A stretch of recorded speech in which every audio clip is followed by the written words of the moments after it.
Hey guys, this is Cynthia Yanoff, host of Pardon the Mess. Parenting can get messy, and that's why we're glad you're with us. Each week we have honest discussions with our guests about the ups and downs of parenting and the lessons God is teaching us along the way.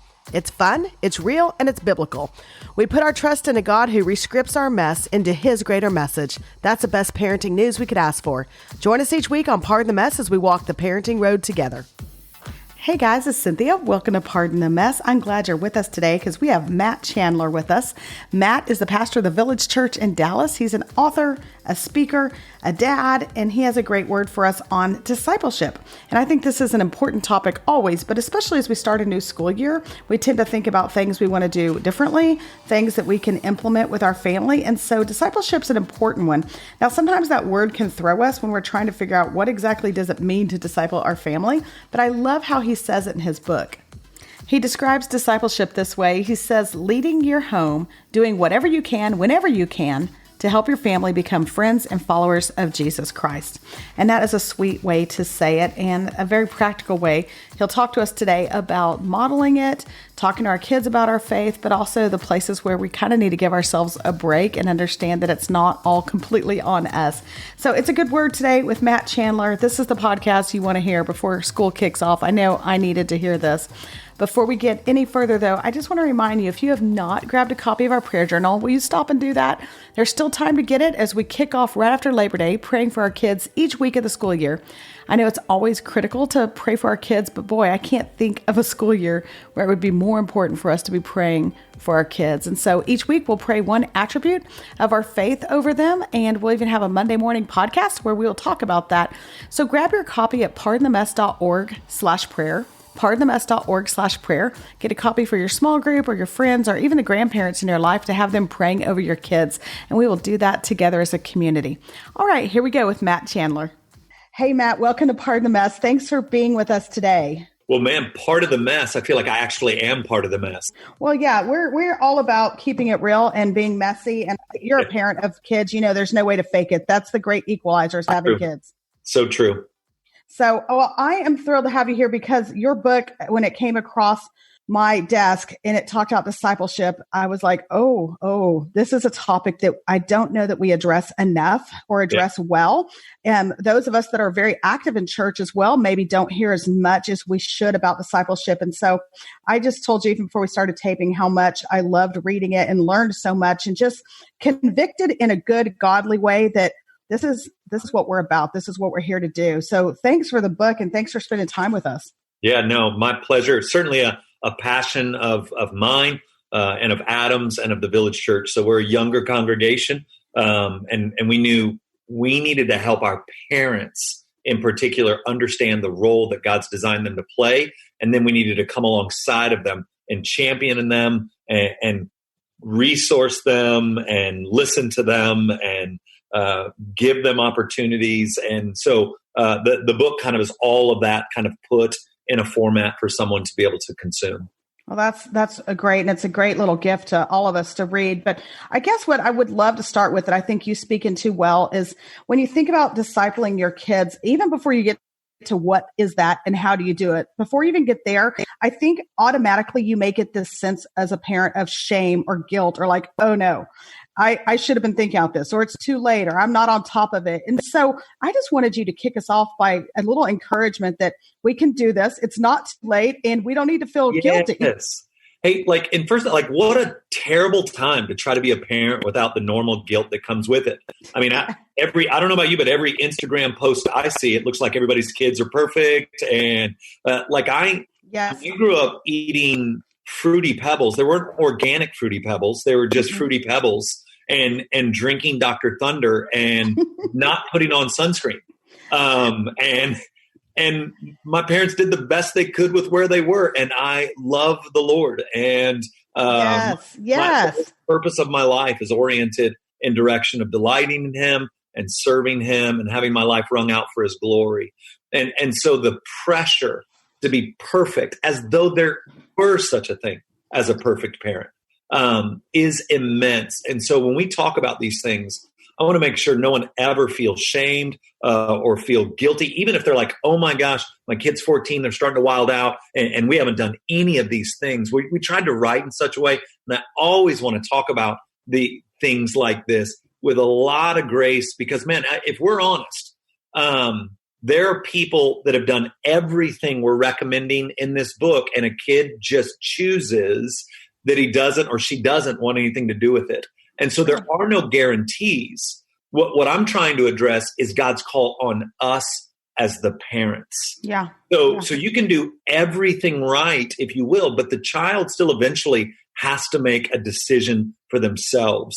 And that's where a parent can be, in a very real way, free to trust the Lord, knowing that they did all that they know to do and that they did it imperfectly. And that's the only kind of stuff and the only kinds of people God actually ever uses is imperfect, messy ones. And again, even if you're coming across this late and you're already in the teen drama stage, there's still a way for you to approach that teen and own where you feel like you've fallen short and ask for forgiveness. And then, start a new kind of relational pattern with them where you do want to talk about the things of the Lord, or you do want to establish some rhythms in your family. And so even if you feel like it's way too late, I would just encourage you, it's not. Man, if your child is 27, it's not too late. It's not too late. Yes. And I love that it's a matter of coming at it from perspective as well. Yeah. Even having read your book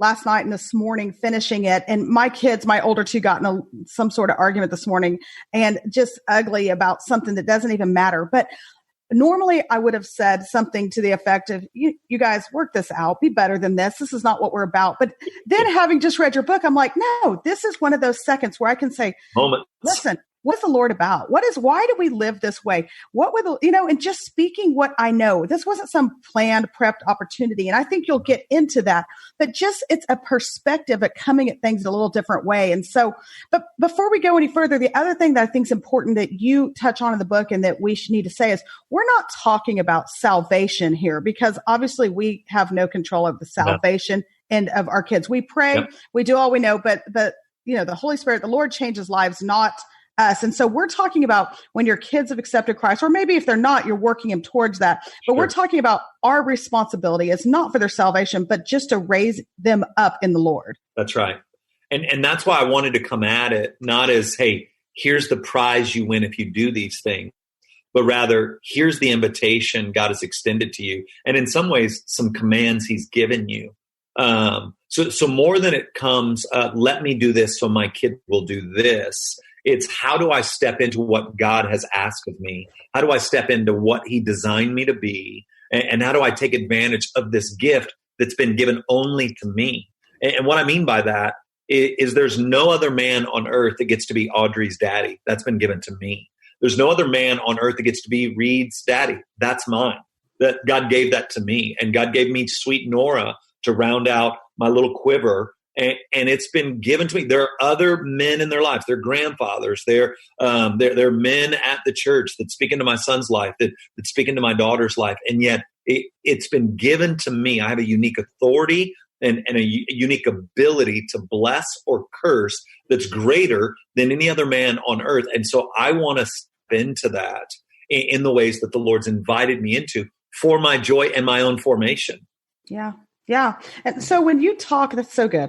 And so when you talk about discipleship and us learning to disciple our kids well, that's a big word, that can have a lot of different thoughts. And you just so simply in your book, I'm just quoting your book, but you say, simply put, family discipleship is leading your home by doing whatever you can, whenever you can, to help your family become friends and followers of Jesus Christ. That's it. That's it. And so you hear that and you think, okay, that's manageable. And what I love is you take it a step further and then you start giving us ideas and you kind of break it down into these different areas of modeling, using time, using moments, and using milestones. Yeah. Would you just start just practically helping us walk through this? Like in terms of really any of them, but modeling, I think that's a great place to start. Because I think without modeling, like we know you can't do the job. So yeah.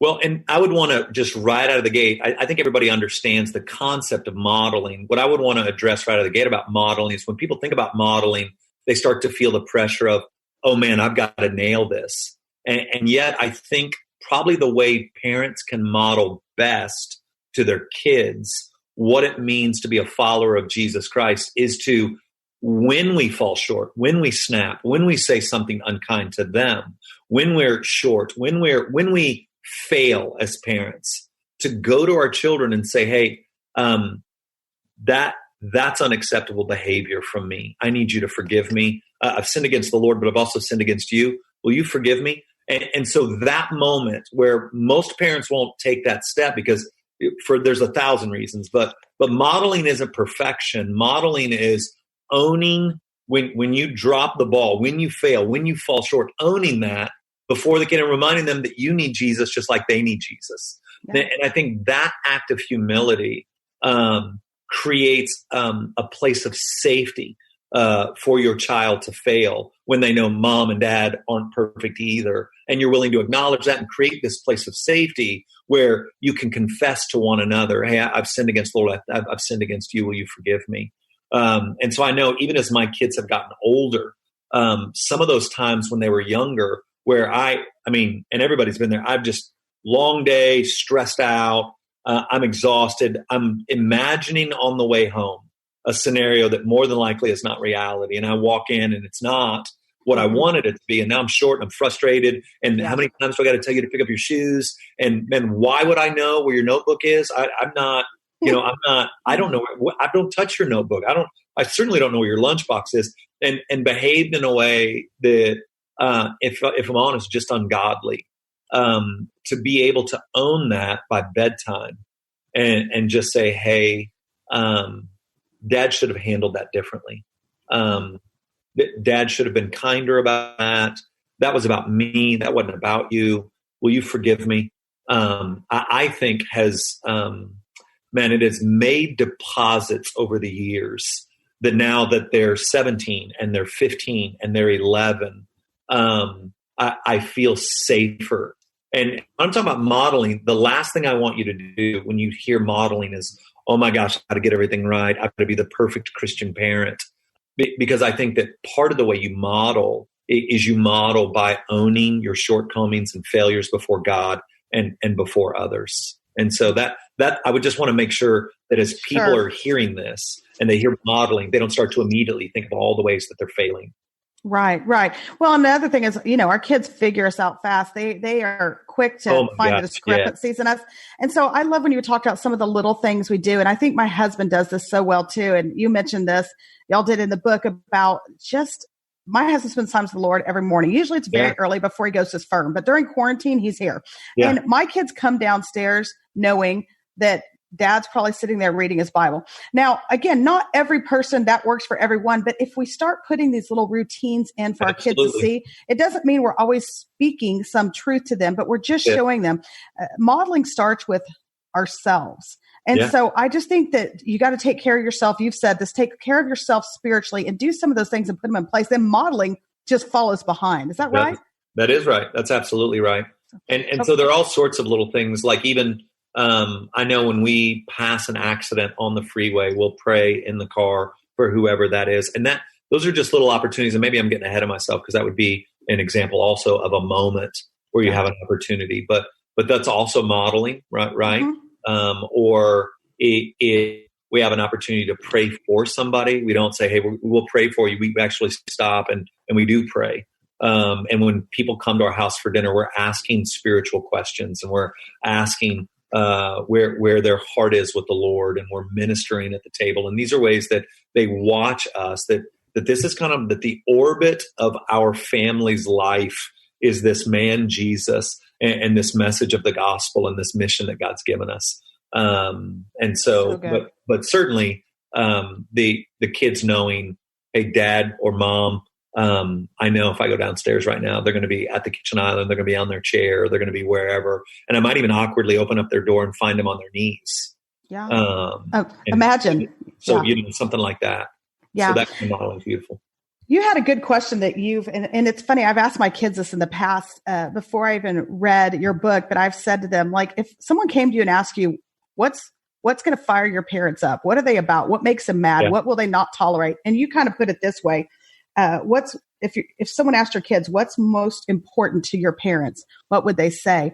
And I love that because I think it gives us a bigger picture and perspective of where are the priorities in our home. Yeah. And as we think modeling, I mean, that's maybe harsh, but it's a reality. And so our kid's going to say, well, what's important is my grades or my athleticism or that whatever it is, my dad's, financial wherewithal, some of those things. Or are they going to be able to come back to what's most important? And if they aren't, then how do we redistribute, which kind of goes into our next point, redistribute our time and some other things to get that in line with what we're about. And so will you just speak into that a little bit? Yeah, we want to live our lives in such a way, and the phrase, hopefully, that when you're done with the book, the phrase that kind of sticks in your guts, if you will, would simply be the intentionality of parenting and doing it intentionally. What we wanted to do is celebrate our kids' intellect and celebrate our kids' athleticism. I've got two extremely good athletes. I've got two that test off the Metzger IQ scale. I've got one that man, she knows everybody. I mean, she's the most networking, friendly, little relational genius I've ever been around. And anyone who knows us would know it is Jesus and the gospel and the mission of God. And that means sometimes we've made decisions that haven't been popular decisions with coaches, and sometimes it had been popular, honestly, with kids. And but they know, hey, this is what we're all about. And there are sometimes you're working for the thank you when they're 28, not when they're 15. We could just stop right there and take that for all, but absolutely. And those little things that seem significant, where the no's on the Sunday morning game sometimes. And again, I cast no judgment because my kids have played on a Sunday morning and my kids have not played on a Sunday morning. And so there's some hard decisions in there, but those are the places I think where our kids, they see what are we really, at the end of the day, what are we really about and why? And so there's a lot there. You talk about time, and this is, I think, the really practical good side of it, as well as taking the time and putting in the intentionality to disciple your kids. And so now is when everyone is got the groan of like, oh my gosh, we have to have a prayer meeting and I have to lead a Bible study and we have to pass an offering in our house every Tuesday afternoon or whatever. And that's not it. You've even said like, if you can get 10 minutes in of some discipling, just be intentional, plan it out. But if you get 10 minutes in a week, feel good about that. And so how has that looked in your family and what works? Yeah. So it's looked different in different seasons, right? It's not some of the complexities of it, especially if your kids are a bit more spread out, is how are you engaging the 14-year-old and the 7-year-old in a kind of intentional family time where you're talking about one thing or another around Jesus and the gospel. So sometimes it's as simple as playing the game low high at dinner. Yeah. And so what I mean by that is we would all be at dinner and then lowest part of the day, highest point of the day. And that way there's no yes or no, there's no good, there's no, I didn't have a low point, because it's like, okay, it doesn't have to be a bad thing. It could be your least favorite thing of the day, but give us your low, give us your high. And then it enabled us to ask questions about those lows, about those highs, to maybe thank God for that, or pray for that as we pray for the meal. And so it could be something as simple as that, where you're at the table and this is all you're going to get. If you even get the table, if you can get everybody at the table. Maybe in the car. We talk about this. The car is God's gift to us because they can't go anywhere. And so there you can create intentional time in the car. Like you could play low high on the drive home from practice. You could play low high. You can ask intentional spiritual questions about their relationship with Jesus, or about what they've been praying about, or what they thought of their Sunday school class, or the message Sunday, or you can take advantage of that windshield time. One, it feels safe to them because you're looking at the road, you're not boring into their soul, staring into their soul. And so you're just driving and having a conversation with them. How are things going here? What have you been praying about lately? Oh, you're not sure what to pray about right now? Well, man, well, what about this? And how are things going with your friends? And what are you thinking about this? And so the car, I think, especially in the moment that we're in, if you're looking at this and you're in suburbia, you are in your car a ton with your child and they can't go anywhere. So it's a really beautiful opportunity to spend intentional time talking with your kids about their lives, about what they're thinking, about what they might be struggling about. And so right now, if you're in the car with your kids, I think you probably should be asking a question about, hey, what do you think about all this stuff around race that's happening? And then just listen to your kids and spend that intentional time that you have maybe day in and day out, driving home from this, or at dinner table, or maybe it is a Tuesday at 7 a.m. for 10 minutes. You're going to read through the book of Ephesians or something, take a couple of verses and then talk about what it means. It has looked different ways in different seasons of our life as a family. Yeah. We have the kids over here from ages 4 up to a senior in high school. So we got a little bit of everything going on. And I will say during COVID, and I know obviously you're a pastor of a big church, being home during church has been so hard, but I will say it's also given such amazing opportunities that during the sermon or right after to stop and be able to say, wait, did that make sense to you? Or what do you think about that? Or it seems like you're not with it. What's going on here? And so I will say during COVID, as much as I'm ready to be back in church, I don't know if y'all are back yet, but not till later. Okay. It's been nice, those opportunities to do that and having a big discrepancy in age. The other thing, what is that? The Chosen, they had those videos that came out. Yeah, so good. So good. I mean, I got a massive eye roll around the house when I was like, let's watch this tonight. And they're like, oh, wow. But then opportunities to speak out, they enjoyed it and to really talk about it. But I just love those when you talk about taking the time, being intentional, just setting your mind to doing this. There's so many ways, like you said, it can look so different for your kids, but just do it. Let's go Nike on this, but just do it is important. And so then you talk also about moments, and you touched on this earlier, but taking those moments, and you were saying like an ambulance pass, made me think of you and I live in the same general area. There's been a lot of Amber Alerts, and we've been praying as a family over the Amber Alerts the last couple of days because there's been so many. Sure. But taking those moments, and you talk in the book about the Ebenezers, and that's one of my favorite passages, and talking to my kids about those places in life where God has been faithful in the past, building your stones, grabbing your stones, building your memorials and saying, look, the Lord has protected us and taken care of us. So speak into that a little more. Give us a little more encouragement. How do the moments matter? Yeah. So honestly, the things we didn't build it out like this on purpose. It works this way experientially. If you're spending intentional time around the things of God, then naturally what's going to flow out of this is there going to be these moments that are outside of that intentional time, where what you covered in time will actually now speak to this given moment. And so if I think of, raising 3 kids, the number of times that our intentional time spoke into a moment where there was maybe some girl drama with my daughter and some of her friends, or there was some conflict between my son and daughter, or there was some issues with my son where he was feeling really angry about this, and we could go back on some of the intentional time and talk about. So moments are those things. They're these unscripted opportunities we get when our child is experiencing either a high degree of joy or a degree of sorrow, melancholy, loss, frustration, conflict, whatever. We want to then be able to step into those moments, not blow past them with the truth of the gospel, or with scriptures that might speak to that, or by asking questions that draw out their hearts a little bit more. So if I think about my oldest, my oldest is a vault until she's not. And so what I mean by that is, man, you can ask all the open-ended questions you want. If she's not there, you ain't cracking the code.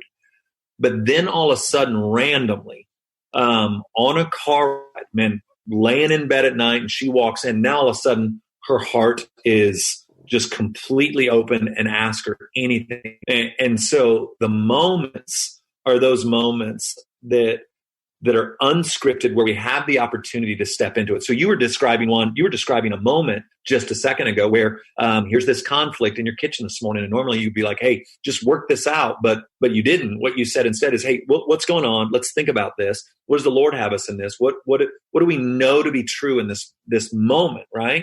And so that wasn't intentional. You didn't think, you know what? I am going to look for a conflict between my kids today, and I'm going to just lacquer Jesus on the top of that. That's not what you did. Yeah. You just saw the moment and you stepped into the moment like a mom who's concerned for her kids' hearts and wanted to help shape their hearts in a given direction around something that's going to be really common for the rest of their lives, which is conflict. Yeah. And so for the rest of their lives, they're going to be fighting with someone.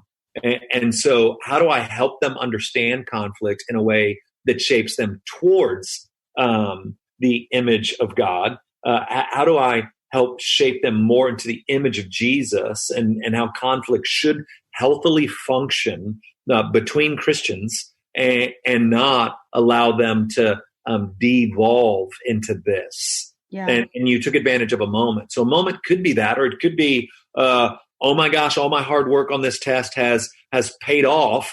Then I'm like, let's praise God for that. You studied hard. I want to commend you for studying hard. And I want to just take just this moment to thank God for the intellect he's given you. How generous that because we know, some of your other friends studied and they still didn't pull this off.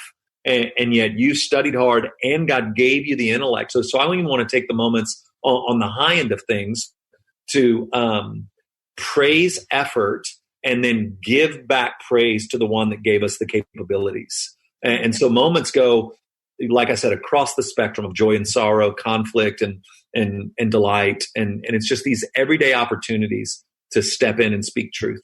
Yeah. Yeah.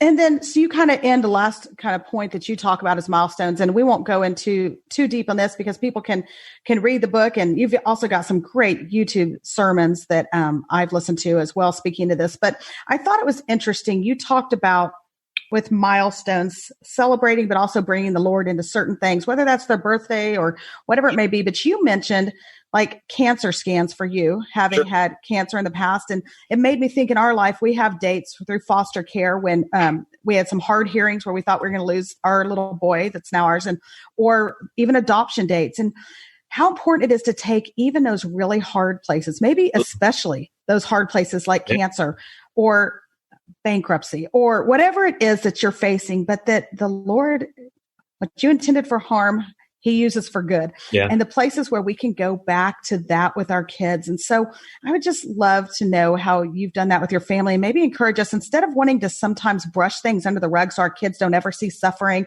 or the hard places, or they might think God isn't faithful because he allowed this to happen. Sure. But no, reverse that into making it a testimony. Absolutely. So the idea for us was, you're describing it. We have all these in our family, these milestones, both with the kids' birthdays as kind of markers of, hey, you're moving into a new season of responsibility and freedom. Here's what that means. And then I still have to get a scan twice a year. And so that always came with this kind of anxiety, everybody. Oh no, what's going to happen to dad? Oh no, what does this mean? Oh no, this could, right?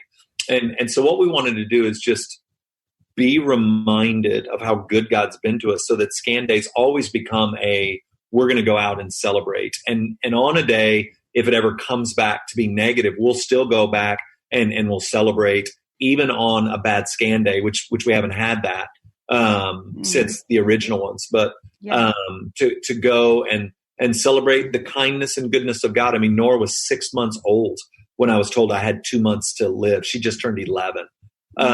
And so that's the kind of thing where we want to say, hey, God has delivered. Thanksgiving at our house is a very sacred day. That was the day I had the seizure that led to the tumor being discovered. So that's a holy day for us. It's a sacred day because everybody remembers Thanksgiving Day, 11 years ago now. Another big milestone for us is the day of my surgery. And so we do something as a family that day to just remember that God did a significant work in our lives here, that God's been overly generous to us in that the prognosis was 2 to 3 years, and here we are now 11 years later. And, it used to be, here we are 5 years later, here we are 6 years later, here we are 7 years later. So we have tried to build some of those milestones in that were darker days, and yet the Lord saw us through them. Yeah, because in those hard places where so often we see his hand so mightily, and so celebrating that. And so there's so much in that. As we wrap up, I think that you and I both know we're raising kids. I didn't even ask, well, I know this, but for everyone else, how old are your kids? So my oldest is 17. My middle is 14, soon to be 15. And then my youngest just turned 11. Okay. So our top two are about the same age, but you and I know, having raised kids or in the middle of raising kids, this is going to be an interesting time to raise kids. It already is, but the culture is there's a dividing line now. I remember when I was growing up, you probably felt this way too. I grew up in Texas, but not in El Paso. So not really the Bible Belt or anything, but everybody was still very well respected for going to church, and that was acceptable. And most people would say they were Christians. And I grew up in a different dichotomy than what my kids are looking at now. Sure. And I think you would probably agree, it's only going to get harder. We're going to see more and more persecution for our faith. I think it's showing up all the time. And so discipling our kids, if we're going to look at what we're hoping for them, God hopes for them when they're 30, we got to look at today and getting them to that point. Why is it more important now? Or what's your encouragement that we really disciple well, knowing what our kids are going to be up against? Well, I think we say some of this in the book, like the idea that, I've even heard some, I think, well-meaning Christian parents, they don't want to be seen as like the dad from Footloose, right? Yeah. So they don't want to shove this down their kid's throat. They don't want to. And so I think my first response to that is, well, someone else is shoving a bunch of stuff down their throat. And so I want to encourage parents, in light of the day that we're in, that more than ever, they need to have an open and honest dialogue with their kids about, if you want to talk about kind of the flashpoints that make Christianity seem like old and trying to think of the different words that are used to describe us now, that we're, we kind of can be abusive and misogynistic and homophobic, and like to be able to ask your kid what they think about homosexuality and the idea of transgender. Like if you've got a high school kid in public school, they know people who are identifying as bi, as homosexuals, and to refuse to ask the question of your kids, what do you think about that? What's going on in your head when you hear that? You just concede their mind and how they think about it over to music, their friends, and their shows. And that's a wildly different narrative than ours. And so that's why I'm not asking you to be the Footloose dad, but I am asking you to engage and have open dialogue with your kids about what they're thinking around the pressing issues of their day that are going to define whether or not they're acceptable or unacceptable. And then to see how they're thinking and meet them in that space where they're thinking, so that you might explain all the more why Christians believe what we believe, rather than just them kind of taking the world's opinion about why we believe what we believe. Absolutely. Absolutely. And, I pray for my kids in the middle of that. As we do that, I pray all the time that they'll be willing to stand alone, that they're brave enough and strong enough, because I think they're going to have to stand alone. And even right before I was talking to you today, I was helping my daughter. She's writing her essays she'll be a senior next year for college, the college essays.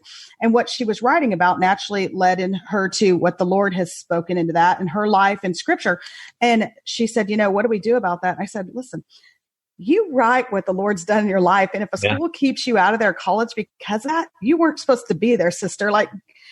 But it's interesting. I don't know. It just seems that this is the first time I feel like we're really going to start in this country seeing significant persecution for Christian beliefs. And so just an encouragement, not to end on a negative note, but an encouragement of let's raise them up and let's get them firm in what they believe and talk about it and disciple them so that they're prepared. Let's not send them out unprepared for what's coming their way.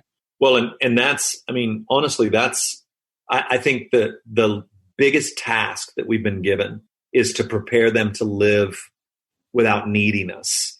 And so, although I always plan on being a resource for my kids in any way I can. Like I was telling the one that just came in a little bit ago, sweet Nora, she always wants to go with us. So if Lauren and I are going on our date, she's like, well, can I come? I'm like, well, no, this is Thursday night. This is mom and dad's night. Well, why can't I come? And I'll always answer that question. More than likely, in just a few more years, you're going to move out of my house and you will probably never live with me again. But your mom's going to be with me to the end. And so I need time with mom that's not the same thing as time with you. But man, if you and me want to go grab a couple, I would love to go grab something from Starbucks with you or something. But Thursday, this is just me and mom. And what I'm speaking to there for her is like, this is true. Like my oldest will be gone in 2 years, and maybe she'll come back and live for a little bit after college. More than likely she won't. By the grace of God, maybe she'll have a husband. If she doesn't, I don't think she'll be living with me at 40. And so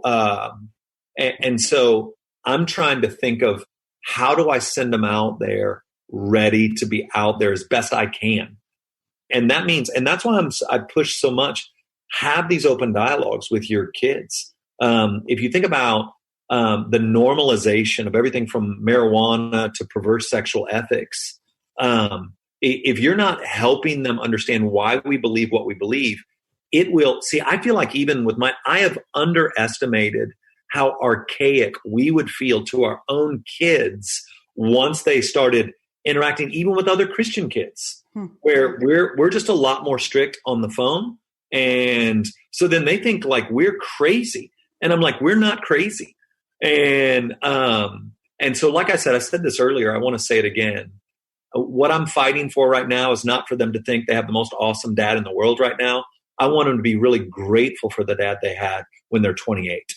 Yeah. And that means there are times that we're going to be frustrated with one another. And so maybe this is an optimistic way. One of the milestones that we do for our kids is their 13th birthday. And on their 13th birthday, they have whatever party they want to have.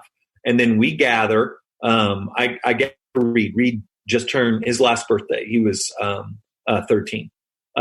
So I gathered 6 men that have known Reed since he was born. And I just charge them with this. I want you to tell Reed what you see in him.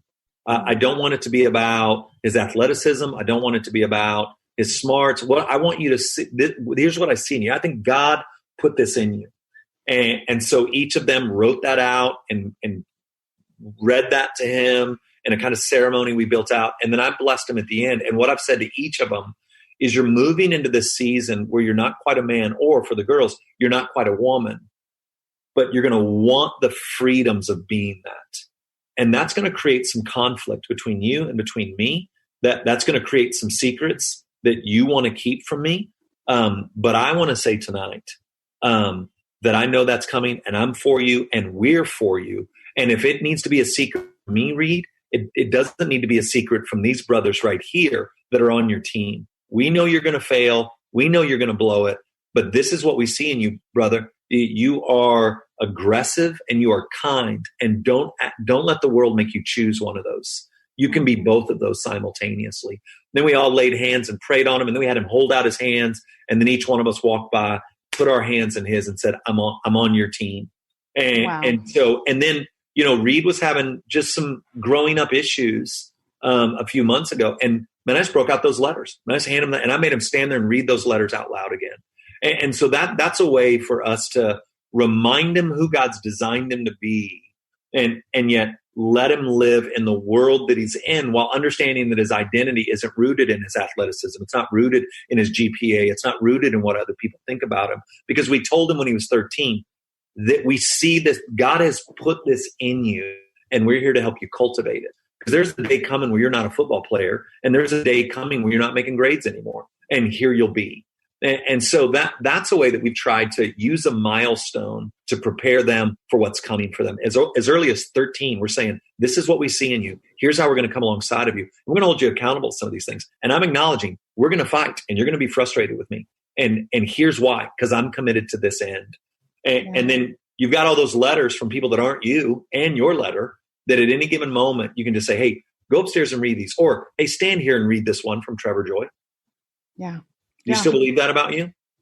And so that's been for both my older kids, of course, sweet Nora, she hasn't had her 13 yet, but for both my older kids, that has been a profound milestone that as they've navigated the difficulty of a teenage year, and it is difficult to be a teenager right now, we've pulled out those letters. We've reminded them of what's been spoken over them. If you're more charismatic, what has been prophesied over them. We have reminded them of their destiny. And that has been incredibly helpful as they've navigated some darker days. Just such a great reminder that we all need to know our identity and who gets to determine our value. And it's already been determined and assessed, and it isn't by anybody in this world, but by their creator. And so that's something all of us can do. I just love the practicality of what you're doing with your kids and these milestones. And if you miss 13 people, do it at 16, do it at 21. Totally. Yeah. Figure it out. But yeah, that's so good. Well, the book is Family Discipleship, Leading Your Home Through Time, Moments, and Milestones. It's Matt Chandler and Adam Griffin. And it is an encouragement, but it's really a charge for us as parents. And I can say this, we interview a lot. We do a ton of podcasts, but I think if we can get this right, I'm holding it for both, but if we can get this right as parents, then we can feel pretty good. And we feel like we've done what the Lord's commissioned us to do. So thanks for your time today. Thanks for encouraging us. And it's just a good word.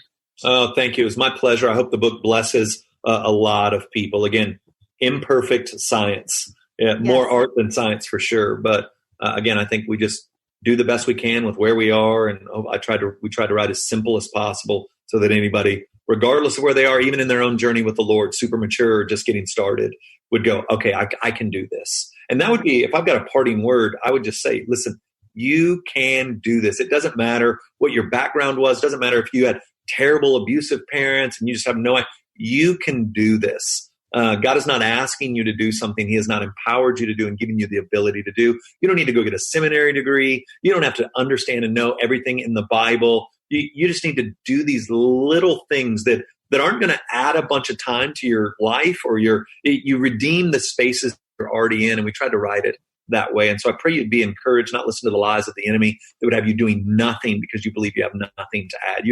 You alone play the role of mom or dad. And so you can do this. I want to just say that to you. Yeah, you're picked for a time such as this and with these kids. And so this is a great guide. So thank you. Oh, thank you. All right. I wasn't kidding, right? What a word on discipleship. I know there's just so many little things I took away from that, places that I can just make small adjustments that will have big impact on my kids. I hope you feel the same way about that. Be sure and grab a copy of his book. It's called Family Discipleship. It's Matt Chandler and Adam Griffin, Leading Your Home Through Time, Moments, and Milestones. And we will be sure and link it in the podcast notes. Grateful for you guys. I know we're getting ready to kick off the school year. Some of you may have kids that are already back in. And so we are going to pray this school year, and we're just going to trust the Lord that He has got this ready to go for our kids. So we know your days are busy. So as always, thank you for joining us as we pardon the mess.